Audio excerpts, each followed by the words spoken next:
목사로서 새로운 일을 시작하는 사람들을 위해서 축복 기도를 해줄 때가 종종 있습니다. 그럴 때면 저는 그렇게 기도를 합니다. 하나님, 시온의 대로처럼 형통케 하여 주옵소서. 모든 사람들의 바람은 자신이 하고자 하는 그 모든 일들이요 척척 진행되어지기를 소망합니다. 시편 기자의 말대로, 고백대로 시냇가에 심겨진 나무가 시절을 쫓아 과실을 맺으며 그 잎사귀가 푸르러지고 그 하는 행사가 모든 것들이 다 형통케 되어지는 것, 이것을 사람들은 가리켜서 하나님이 베푸신 축복이다라고 그렇게 이야기들을 합니다. 근데 여러분, 우리가 기억해야 할 것은요, 하나님이 인도하시는 그 형통이라고 하는 것은 형통만이 하나님의 축복이 아니고 형통만이 하나님이 일하시는 방법이 아니라는 사실입니다. 때로는 하나님께서 형통을 통해서도 일하시지만서도요, 때로는 하나님께서 막힘을 통해서도 일하시는 하나님이십니다. 그러므로 우리가 기억해야 할 것은요, 우리의 삶 속에서 내가 얼마나 일들이 잘 진행되어지느냐 이런 것들이 아니라 내가 지금 하나님의 뜻 가운데서 온전히 잘 분별하며 나아가고 있는가라고 하는 것들을 우리들이 주목해서 살펴보아야 하는 것입니다. 우리 계속해서 사도행전의 핵심장을 가지고서 살펴보면서 사도행전의 전체 내용에 대해서 우리가 지금 살펴보고 있습니다. 사도행전은요, 오순절날 성령 강림으로부터 시작되어집니다. 오순절날 성령이 강림함을 통해 가지고요, 초대교회 안에 성령이 충만했습니다. 그 결과 초대교회 안에 있었던 그 성도들이요 서로 사랑합니다. 서로 은혜를 나눕니다. 서로 자기의 것을 나누고, 그로 인해서 초대교회 안에 가난한 사람 하나 없을 정도로 아주 그냥 기쁨이 넘쳐나던 그런 교회였습니다. 근데 초대교회 안에 문제가 있었습니다. 그것이 무엇입니까? 자기들 안에만 서로 사랑하는 거예요. 성령은 충만했는데 자기들끼리만 성령 충만했던 겁니다. 자기들끼리만 서로 나누었던 거예요. 하나님께서 그러한 초대교회를 박해를 통해서 흩으셨습니다. 그래서 초대교회에 있었던 그 성도들이 어떤 사람들은 도망치고, 어떤 사람들은 감옥에 갇히고, 어떤 사람은 심지어 죽임에 당하기까지 되는 거예요. 초대교회 7 집사 중에 하나였던 스데반이요, 돌에 맞아서 죽는 일이 벌어집니다. 근데 이 일을 주도했던 사람 중에 하나가 사울이라고 하는 한 청년인데, 사울은 스데반이 죽는 것을 보고는요 마땅히 생각했다라고 성경은 이야기를 하고 있습니다.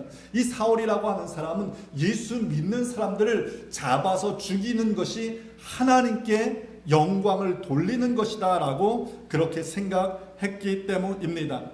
그런 사울이요, 다메섹 도상에서 예수 믿는 사람들을 잡으러 가는 그 다메섹 도상에서 예수님을 만나서는 사울이 변해서 바울로 변했습니다. 바울을 통해서 복음이 이제 본격적으로요 예루살렘을 넘어서 땅끝까지 복음이 이르러 증거되기 시작하는 거예요. 오늘 본문 말씀은 1차 전도 여행을 성공적으로 마친 바울의 일행이 다시금 2차 전도 여행을 시작하고 있는 그 내용입니다. 바울 일행은 전도 여행 때 세웠던 1차 때 세웠던 그 교회들을요 2차 때 다시금 방문합니다. 그래가지고 그곳에 교회를 세우는 거예요. 성도들 돌보는 겁니다. 그랬더니 그 교회 안에요 교회가 굳건히 세워지고 성도들의 수가 더욱더 늘어났다라고 성경은 이야기를 하고 있습니다. 근데 보니까요 성령님께서 그곳에서 말씀 전하는 것을 막으셨다라고 성경은 이렇게 이야기하고 있어요. 성령이 아시아에서 말씀을 전하지 못하게 하시거늘 그들이 부르기아와 갈라디아 땅으로 다녀갔다라고 이야기를 하고 있습니다. 여기서 아시아는 오늘날 아시아 대륙을 의미하는 것이 아니라 당시에 로마가 다스리고 있었던 행정구역 중에 아시아 주라고 하는 곳이 있었어요. 오늘날로 이야기하면 터키의 서쪽 지역입니다. 그럼 지금 그곳에서 복음을 전하는 수많은 사람들이 주님 앞에 돌아오니까요 한마디로 물 만난 것 아니겠습니까? 그러면 어떻게 해야 돼요? 그곳에 더 집중해야 되는 거 아닙니까? 더 오랫동안 머물러서 복음을 전해야 되는 것 아니겠습니까? 근데 성령님께서요, 그곳에서 복음 전하는 것을 막으셨다라고 성경은 이야기를 하고 있어요. 어떠한 방법으로 막으셨는지 우리는 알 수 없지만서도요, 바울은 생각하기를 이것이 바로 성령님께서 막는 것이구나 라고 하는 것을 분명히 깨닫고는요, 가고자 하던 그 방향을 돌이켜서 이제 다른 곳으로, 터키 서쪽으로 향하던 방향을 바꾸어서 터키의 북서쪽으로 나아가려고 지금 하고 있는 그런 상황입니다. 근데 이번에는요, 예수의 영이 허락하지 않았다라고 이야기를 하고 있습니다. 무엇인가가 꽉 막혀져 있는 상태, 그래서 나아가지 못하고 있는 상태가 지금 바울 일행에게 벌어져 있는 것을 보게 되는 겁니다. 그런데 그쯤에요, 바울이 한 환상을 보게 되는 거예요. 마게도냐 지역에 있는 한 사람이 바울에게 손짓하면서 우리에게로 와라, 우리에게 와서 복음을 전해달라고 하는 그 환상을 바라보게 되는 겁니다. 이 환상 후에 바울의 일행이 그곳으로 건너가서 복음을 전하게 되고, 이것이 바로 유럽 선교의 시작이 되는 겁니다. 근데 여러분, 여기에서 우리가 주목해야 할 것이 있는데요, 6절 말씀 보니까 바울이 복음을 전하려고 하는데 성령이 막으셨다라고 이야기를 하고 있어요. 근데 7절 말씀에 보니까 예수의 영이 허락하지 아니했다라고 이야기하고 있고요, 10절에 보니까 하나님께서 우리를 부르셨다라고 그렇게 이야기를 하고 있습니다. 그러니까 지금 성부 하나님, 성자 하나님, 성령 하나님, 삼위일체 하나님께서요 다 등장하고 있는 것을 보게 되는 거예요. 이것은 유럽 선교의 시작이요, 사람이 계획한 것이 아니라 삼위일체 하나님께서 그 선교를 주도해 가고 계시다라고 하는 것들을 우리에게 깨닫게 해주고 있는 부분입니다. 근데 여러분, 이 놀라운 유럽 선교의 시작이요, 무엇으로부터, 어디로부터 시작되느냐? 막힘으로부터 시작되고 있다라고 하는 것을 우리들 주목해야 되는 겁니다. 지금 바울의 계획이 막혔어요. 그가 가고자 하는 길이 막혔습니다. 그가 애쓰고 있는 그 수고가 막혔습니다. 그래서 바울 일행의 계획이요, 철저하게 무너져진 것처럼 보여지고 있는 상황이라 이 말입니다. 여러분, 이 전도 여행은 그냥 시작한 것이 아니라요, 기도하고 한 거예요. 믿음으로 한 거예요. 게다가 삼위일체 하나님께서요 인도하셔서 지금 그곳으로 나아갔던 겁니다. 그렇다면은 이런 막혀 있던 길들도 뚫려져야 되는 것 아닙니까? 없던 길도 생겨나야 되는 것 아니겠습니까? 그런데 지금 막힌 거예요. 무엇인가 잘못되어진 것처럼 생각할 수 있습니다. 근데 여러분, 이게 바로 이렇게 생각하는 것이 바로 문제라는 겁니다. 우리는 기도하고요, 성령이 인도하시는 그 길은 무엇이든지 다 활짝 열려져야 된다라고 생각합니다. 근데 기도하고 한 일도요, 성령님이 인도하신 그 길도요, 때로는 막힐 때가 있다 이 말입니다. 여러분, 출애굽의 시작은요, 하나님께서 하신 거예요. 이스라엘 백성들이요, 그 애굽의 바로의 학정에 못 이겨서요, 하나님 앞에 부르짖자 하나님께서 모세를 보내셨습니다. 그리고 하나님께서 10가지 재앙을 통해 가지고 이스라엘 백성들이 출애굽을 시작합니다. 그럼 여러분, 이스라엘 백성들이 출애굽을 해 가지고 나올 때 어떤 마음이었겠습니까? 하나님께서 우리와 함께 하시는구나. 그 10가지 재앙들을 바라보면 이스라엘 백성들이요, 감격이 있지 않았겠습니까? 기대가 있지 않았겠습니까? 이제 곧 우리가 출애굽했으니 가나안 땅이, 이제 가나안까지 가는 그 길이 아주 그냥 쫙 펼쳐질 거라고 생각하지 않았겠습니까? 근데 이스라엘 백성들이 출애굽해서 만난 게 뭐예요? 홍해바다 아닙니까? 홍해바다가 그들을 가로막고 있었습니다. 그들 뒤에는요, 칼을 들고서 이스라엘 백성을 죽이려고 쫓아오는 바로의 군대가 있었고요, 그들 옆에는요, 양옆에는 끝없는 광야가 펼쳐져 있었습니다. 이스라엘 백성들이 불평하는 거예요. 아니, 도대체 왜 우리를 이곳으로 인도해서 이곳에서 죽게 만듭니까? 라고 불평합니다. 모든 길이 막혀서 어디로 갈 곳이 없었기 때문입니다. 여러분, 우리는 이런 상황을 만날 때 우리도 불평하지 않습니까? 하나님이 시작해놓고 왜 막으십니까? 아니, 하나님께서 시작했으면 길을 열어주셔야지 왜 모든 것들이 지금 막혀져 있습니까? 우리도 불평할 수 있습니다. 근데 저는 이러는 이유가 무엇인지 집 짓는 비유를 통해서 여러분들에게 그것에 대해서 말씀드리고 싶습니다. 저희 동네에 보니까 요즘 집을 짓고 있는 곳이요, 많이 있더라고요. 근데 요즘은 이 건축업이 얼마나 발달되어 있는지 그냥 집을 짓는가 보다 이렇게 생각하면은 그냥 며칠 뚝딱뚝딱 하다 보면 집 한 채가요 그냥 만들어지는 거예요. 집 짓는 게 그만큼 아주 건축업이 발달돼 가지고 자재도 많고 해서 쉬워진 것 같습니다. 근데 여러분, 새 집을 짓는 것보다 더 어려운 일이 있는데 그건요, 헌 집을 새 집으로 고치는 거예요. 그래서 이 리모델링 하려고 하다 보면은 좀 낡은 데를 리모델링 하다 보면은 또 다른 곳이 리모델링 해야 되는 거예요. 그럼 또 다른 곳이 보이는 거예요. 그러면 더 많은 시간이 걸리고요, 더 많은 수고가 걸리고요, 어쩌면 더 많은 비용도 들 수 있습니다.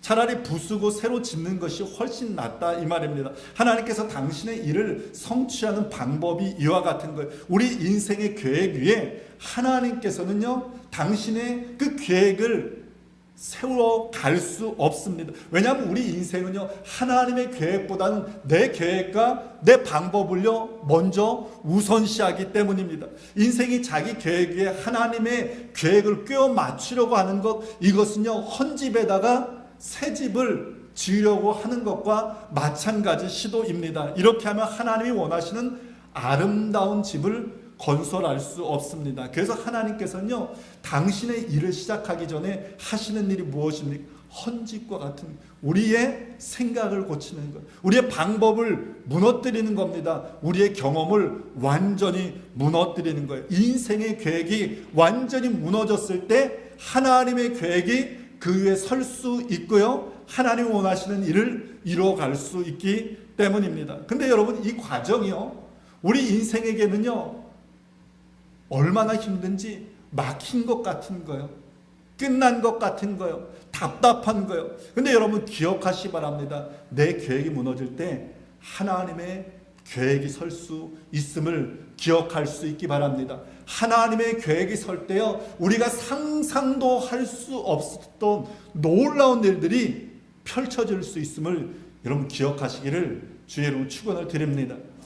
저는 한국에서 목회하다가 갑자기 하나님께서 필리핀을 거쳐서 미국으로 가라고 하는 그 기도 응답을요 아주 진하게 주셨어요. 당시에 제가 필리핀으로 가려고 했더니 미국에서 아는 친척분 되시는 분이 연락이 와서 미국에 빨리 오라는 거예요. 다 책임져 주겠다라는 겁니다. 근데 그 필리핀으로 먼저 가라고 하는 응답을 받았기에 필리핀에 잠깐 가서 내가 미국으로 건너가야 되겠다, 한 1년 정도 있으려고 생각을 했는데 4년 필리핀에 머물게 되었습니다. 근데 진하게 기도 응답받고 갔는데 필리핀을 성령 충만해서 갔는데요, 그곳에서 모든 것들이 다 막혀 버렸습니다. 가족들이 건강의 문제들이 생겼고, 재정적으로도 문제가 막혔고, 관계의 문제가 막혀졌고, 진로까지, 미국으로 나아가는 그 진로의 길까지요 막혀지게 되었습니다. 그 시간 저에게 굉장히 힘든 시간이었어요. 근데 분명하게 깨달을 수 있었던 건 그 시간 속에서 정말로 내 인생 가운데 내가 붙잡아야 할 분은 오직 하나님 한 분이구나 라고 하는 것을요 온전히 깨달을 수 있었고요. 그 시간은 제 인생의 터닝 포인트, 인생의 방향을 바꾸는 시간이 될 수 있었습니다. 간혹 그런 생각을 해봅니다. 그때 내가 계획한 대로 모든 것들이 진행되었다고 한다면 어땠을까? 내 뜻이 무너지지 않았으면 어떻게 되었을까? 그 아픔의 시간이 나에게 없었다면 과연 어떻게 되었을까? 저는 저에게 일어났던 그 모든 일들이요 하나님께서 계획하신 일이라고 굳게 믿기에 지금은 그렇게 고백하게 되는 거예요. 하나님, 내 계획 무너뜨려 주셔서 감사합니다. 하나님, 내 뜻대로 되지 않게 해주셔서 감사합니다라고 하는 이 고백이요 절로 나오는 거예요. 그 이후로도 제 삶 속에서의 어려움들이 여러 번 있었습니다. 근데 그때마다요 하나님께서요 생각하지도 못했던 아주 놀라운 방법으로 그 문제들을, 그 어려움들을 해결케 해주셨어요. 그런 일들이 여러 번 반복되다 보니까요 지금은 어떤 일들이 막힐 때는요 오히려 기대가 되는 거예요. 하나님, 이 막힘 속에 하나님께서 계획하고 계신 그 계획이 무엇입니까? 그것이 이루어질 수 있도록 도와주옵소서 기도가 되어지는 겁니다. 행여 여러분들 중에 막혀있는 분들이 있습니까?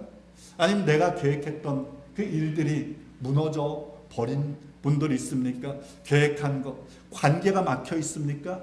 건강이 막혀 있습니까? 물질이 막혀 있습니까? 앞으로 나아가야 할 그 일들이 막혀져 있습니까? 그러나 기억하시기 바랍니다. 하나님은 그것들은 막으셨지만서도요 새 길은 준비하시는 하나님이십니다. 그러므로 상상도 하지 못할 그 일들을 이루실 하나님을 기대하면서 그 막힘 속에서 이런 믿음으로 나아가는 우리 모두 되어질 수 있기를 주의 이름으로 간절히 축원을 드립니다. 하나님은 막으시고 새 길을 여시는 하나님이세요. 그럼 여러분, 하나님께서 새 길을 어떻게 열어가시는가 한번 살펴보도록 하겠습니다. 바울 일행이요 비두니아로 가려고 힘썼지만서도 예수의 영이 허락하지 않았습니다. 그래서 그들은 행선지를 바꿔서요 무시아를 지나서 드로아라고 하는 지역으로 내려갑니다. 근데 그때 바울이 한 환상을 보게 되고 마게도냐 사람이요 우리로 이리로 와서 우리의 일을 도와달라라고 하는 한 환상을 보게 됩니다. 그 환상 후에 이렇게 이야기하고 있습니다. 우리가 마게도냐로 떠나기를 힘썼다라고 이야기를 하고 있고요. 그러면서 그 이유를 이렇게 밝히고 있습니다. 이는 하나님이 저 사람들에게 복음을 전하라고 우리를 부르신 줄로 인정함이러라 라고 이야기를 하고 있습니다. 여기서 우리가 주목해야 할 것이 있는데요. 우리라고 하는 이 단어가 나오고 있어요. 사도행전에서 우리라고 하는 이 단어가 여기에서부터 처음 등장하고 있습니다. 우리라고 하는 것은 위죠. 복수입니다. 그래서 여기서 말하고 있는 우리라고 하는 것은 바울과 실라와 디모데 그리고 이 사도행전의 저자. 여러분, 사도행전은 누가 썼나요? 사도행전 누가 썼는지 아시나요? 사도행전은 누가가 썼습니다. 그러니까 여기서 말하고 있는 이 우리는요 바울과 실라와 디모데와 우리 네 사람입니다. 여기서 그 뒤에 보니까 우리가 인정했다라고 이야기를 하고 있는데 인정함일러라의 이 원어는 신비바조라고 하는 단어인데요. 신이라고 하는 것은요 함께라고 하는 의미고 비바조는요 함께 타다라는 것, 함께 결합하다라고 하는 의미입니다. 그러니까 인정했다라고 하는 이 말은요 함께 결합했다는 것, 함께 뜻을 하나로 모았다, 한 몸을 이루었다라고 하는 의미입니다. 여러분, 환상은 누가 보았습니까? 바울이 보았어요. 근데 순종을 누가 했습니까? 순종은 우리가 했습니다. 환상은 바울만 보았지만서도요 분별은 함께 기도함으로 했다라고 하는 말입니다. 여러분, 이게 바로 팀이라는 거예요. 이게 바로 교회라는 겁니다. 그들 중 누구 하나가 아니, 나는 환상 보지 못했는데 바울이 본 환상 그거 내가 믿지 못하겠습니다. 그러니까 우리가 가고자 하던 그 방향대로 나아갑시다 라고 주장했다라고 하면 여러분 어땠겠습니까? 그들이 하나님께서 계획하신 그곳으로 나아가지 못하고요 다툼만 그 곳에 가득했을 것 같습니다. 그러나 그들은 함께 마음을 모았어요. 함께 기도했습니다. 그리고 그것이 하나님께서 그들에게 말씀하신 뜻이라고요 함께 의견을 모았던 겁니다. 바울의 환상을요 하나님께서 주신 것이라고 서로 인정했던 겁니다. 지금 이 그룹에서 리더는 사도 바울입니다. 근데 공동체가요 그의 리더십을 인정했다는 말입니다. 반면에 이 사울은요, 바울은 환상을 본 후에 내가 리더니까, 내가 환상을 보았으니까 너희들은 나를 따라와야 됩니다 라고 말하지 않았다는 거예요. 그 환상이 하나님으로부터 온 것인지 공동체가 함께 분별하는 그 시간을 가졌다라는 겁니다. 기도 후에 그들 모두가 바울의 환상, 하나님께서 주신 것으로 인정하였고 뜻을 하나로 모아서 한 방향으로 나아갈 수 있었던 겁니다. 이게 바로 2차 전도 여행의 승리의 동력이었음을 보게 되는 거예요. 고린도 교회에 쓴 편지 글에 보면 이렇게 바울은 이야기합니다. 다 사도겠느냐? 다 선지자겠느냐? 다 교사겠느냐? 다 능력을 행하는 자겠느냐? 다 병 고치는 은사를 가진 자겠느냐? 다 방언을 말하는 자겠느냐? 다 통역하는 자겠느냐? 여러분 맞습니다. 교회 안에는요, 다양한 달란트를 가진 사람들이 수없이 많이 있습니다. 교회 안에 근데 모두가 사도일 필요 없다는 거예요. 모두가 교사일 필요 없다 이 말입니다. 그런데 오늘날 교회의 문제는요, 모두가 가르치는 자가 되려고 하는, 모두가 리더가 되려고 하는 겁니다. 그러면 교회는 세워질 수 없는 겁니다. 서로가 서로의 달란트를 인정해주고 서로의 자리를 인정해주고 그러고 격려해줄 때 그 공동체가 건강하게 세워져 나갈 수 있음을 이야기를 하고 있는 겁니다. 여러분 가정도 마찬가지 아니겠습니까? 남편은 아내를 존경해주고 아내는 남편의 이야기를 귀담아 들어주고 부모는 자녀를 배려해주고 자녀는 부모의 그 권위에 순종할 때 그 가정이 아름다운 가정, 건강한 가정으로 세워져 나갈 수 있는 겁니다. 여러분 우리 교회가 이러한 아름다운 팀워크를 이루는 공동체가 될 수 있었으면 좋겠습니다.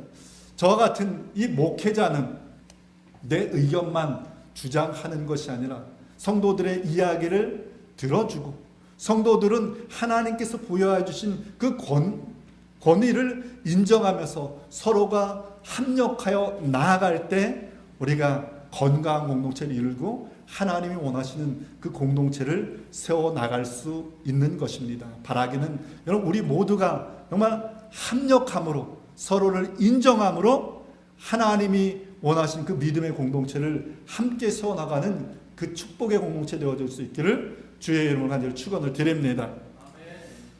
바울 일행이 드디어 마케도니아의 첫 성 빌립보에 도착을 합니다. 성경 그 상황을 이렇게 이야기하고 있습니다. 거기서 빌립보에 이르니 이는 마게도냐 지방의 첫 성이요 또 로마의 식민지라 이 성에서 수일을 유했다라고 이야기를 하고 있습니다.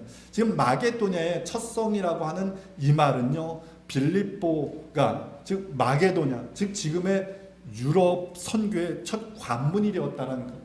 로마의 식민지라고 하는 이 말은 오늘날의 식민지라고 하는 이 개념들은 굉장히 부정적인 영향이지만서도요 여기서 나오고 있는 이 식민지라고 하는 이 말은 로마 시민권 그리고 그에 따른 특혜가 그 도시에게 주어졌다라고 하는 것들을 이야기를 하고 있는 겁니다. 기독교가 예루살렘을 넘고 바다를 건너서 유럽으로 뻗어나가는 역사적인 순간이에요. 그것도 사람의 계획이 아니라 삼위일체 하나님께서 이루신 일입니다. 아마 바울 일행은요 그곳으로 나가면서 엄청난 기대와 감격을 가지고 나아갔을 것 같습니다. 근데 그곳에 회당이 없었어요. 그래서 바울 일행이 예배 드릴 장소를 찾아서 강가로 갔는데 그 강가에 몇 명의 여인들이 모여져 있는 거예요. 그래서 그들에게 복음을 증거했더니 그들 중에서 한 명 자주장사 루디아라고 하는 사람이 복음을 받아들였습니다. 그 결과 성경은 이렇게 이야기를 하고 있어요. 두아디라시에 있는 자색 옷감 장사로서 하나님을 섬기는 루디아라고 하는 한 여자가 말을 듣고 있을 때 주께서 그 마음을 열어 바울의 말을 따르게 하신지라. 그러니까 바울 일행이 빌립보에서 복음을 전할 때 전도된 사람은 딸랑 한 명 루디아라는 거예요. 기대하던 엄청난 일이 일어나지 않았습니다. 바울 일행이 어쩌면 실망했을 수도 있을 것 같습니다. 근데 그 한 사람이요 예수님을 영접하고 그 가족들에게 복음을 증거하고요. 그 집이 교회로 사용되어집니다. 그리고 그 뒤에 보면 오늘 우리가 읽지 않았던 내용들을 보면은 그 도시에서 귀신 들려서 아주 그냥 점을 착 치는 여자가 하나 있었어요. 바울이 기도해가지고 그 여인을 고쳐주자 그 여인의 주인이 바울을 고소해가지고 바울과 실라가 옥에 갇히게 됩니다. 근데 그 일로 인해서 그 옥을 지키던 간수와 그 간수의 집안 식구들이요 구원함을 받고 세례를 받게 됩니다. 그러니까 이 빌립보 교회의 첫 멤버들은 누구였냐면은 루디아와 그 가족들이고요. 귀신 들려서 치유함을 받았던 그 여종이고 간수와 그 가족들이었습니다.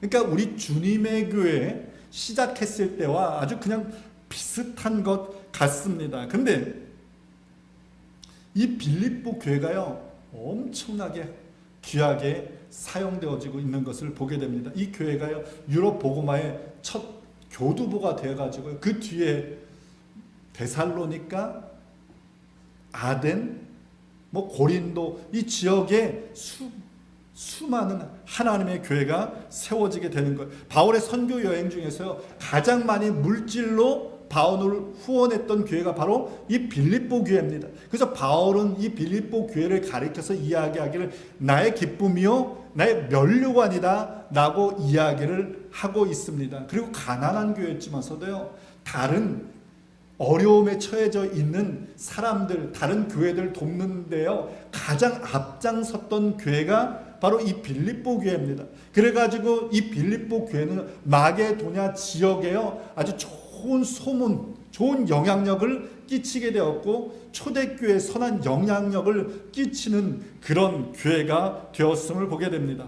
여러분 여기서 우리가 깨달을 수 있는 교훈이 있습니다. 한 사람이 서면 교회가 설 수 있다는 거예요.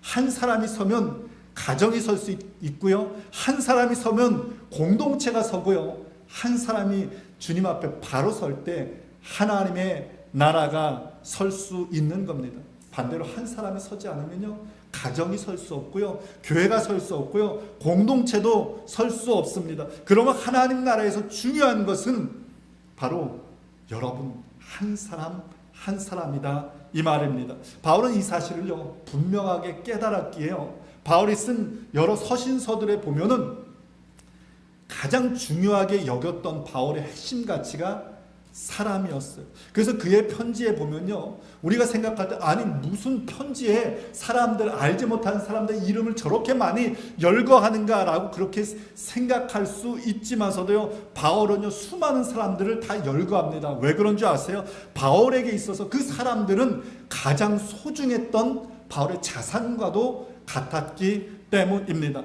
로마서 16장에 보면 바울이요 마지막 사람들 인사를 하는데 37명의 사람들의 이름이 언급됩니다. 그 사람들이 이렇게 이야기합니다. 그리스도 안에서 동역된 자들, 주 안에서 나를 위해 수고하는 사람, 나의 어머니라고 표현을 하고 있습니다. 그들에게 바울이 얼마나 그들을 사랑했는지, 그리고 그들이 바울에게 얼마나 충성하고 헌신했는지를 엿볼 수 있는 대목입니다. 여러분, 주님의 사역에서도요 핵심 가치는 사람이었어요. 그래서 주님은요 그 하늘 보좌를 버리시고요 잃어버린 한 영혼을 구하기 위해서 이 땅 가운데 오셨던 겁니다. 하나님도 마찬가지 아닙니까? 그래서 성경은 이렇게 이야기를 하고 있습니다. 하나님이 세상을 이처럼 사랑하사 독생자를 주셨으니 이는 저를 믿는 자마다 멸망치 않고 영생을 얻게 하려 하심이다 라고 이야기를 하고 있습니다. 그렇다면 여러분 오늘 여러분들 관심은 어디에 있습니까? 오늘 수많은 사람들이 나의 성공, 나의 꿈, 야망만을 바라보며 그것을 쫓아가고 있습니다. 교회도 마찬가지입니다. 멋진 예배당, 좋은 프로그램, 성공적인 목회, 부흥 이것만 꿈꾸며 쫓아가기도 합니다. 그런데 여러분 그러한 것들을 모두 얻는다 하더라도요 사람을 잃으면은 다 잃어버리게 되는 거예요.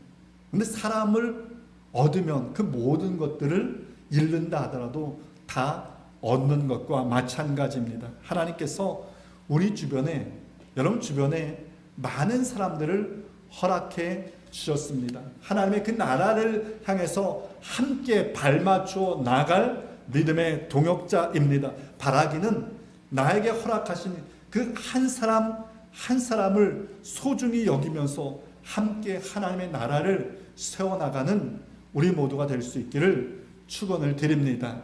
이제 말씀을 맺겠습니다. 9월 첫째 주부터 우리 교회가 12시에 예배를 드리게 되었습니다. 이것을 위해서 한 1년 정도 기도를 했습니다. 그리고 준비를 했습니다. 그래서 친교도 던킨에서 식사로 바꾸고 과연 잘 되어질 것인가. 근데 여러분들 모두가 아주 그냥 잘 협력해 주셔서요, 그 모든 일들이 순조롭게 잘 진행되고 있습니다. 식사도 아주 잘 진행되고 있습니다. 미국 교회 30년 넘게 이 시간들을, 본인의 시간들을 킵하고 있었던 거예요. 이게 가장 큰 문제였는데 하나님께서 또 그들의 마음을 또 움직이셔서 우리가 또 12시에 예배를 드릴 수 있게 되었습니다. 전 요즘에 기도하면서 그런 마음을 갖게 되는 거예요. 하나님께서 주님의 교회에 새로운 챕터를 열어가시는구나. 하나님께서 새로운 일을 주님의 교회를 통해서 이루고 계시는구나 라고 하는 게 마음속에 느껴지는 겁니다. 이 일을 위해서 여러분 우리가 무엇을 해야 되는가? 그 해답이 바로 오늘 본문 안에 다 있습니다. 첫째로 우리의 계획이 무너지고 하나님의 계획이 서야 되는 겁니다. 둘째로 하나님의 계획을 바라보면서 함께 한 마음으로 나아가는 겁니다. 마지막으로 하나님께서 우리에게 주신 한 사람 한 사람을 소중히 여기면서 함께 발맞춰 나아가는 겁니다. 여러분 이 사실을 기억함을 통해서 하나님께서 펼치기 원하시는 주님의 교회 새로운 새 역사를 함께 이루어가는 축복의 주인공들 다 되어질 수 있기를 주님의 이름 간절히 축원을 드립니다.